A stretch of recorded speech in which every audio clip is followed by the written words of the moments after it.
How's Jamie Vardy the one kind of blot on the copybook, really?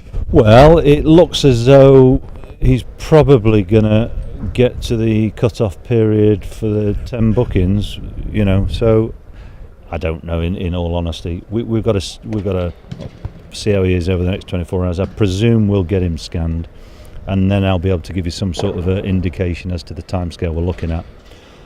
But it's very, very nice to have options then. When you consider Burnley's scenario of losing their top two strikers this year, and I think that's had an impact to a certain extent today. We've not really, our front two in David Nugent and Jamie Vardy have been, I think, the catalyst for how we've been playing for a while.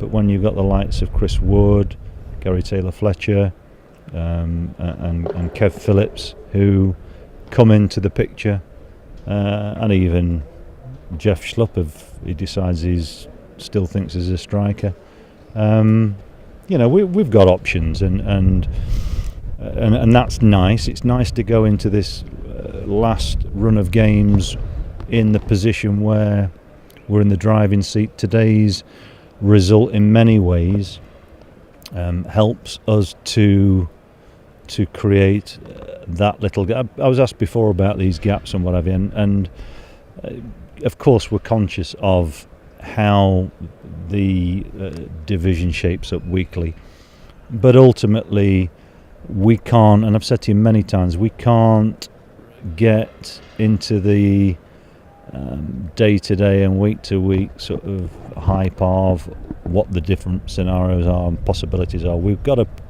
prepare and get through every game as it's a first one. So, you've heard me say before, the points dropped in August are as important as the points dropped in March, April, May, whatever, and we're looking to try and finish with as higher points total as possible. So we'll try and win every game. We won't, but we'll try to.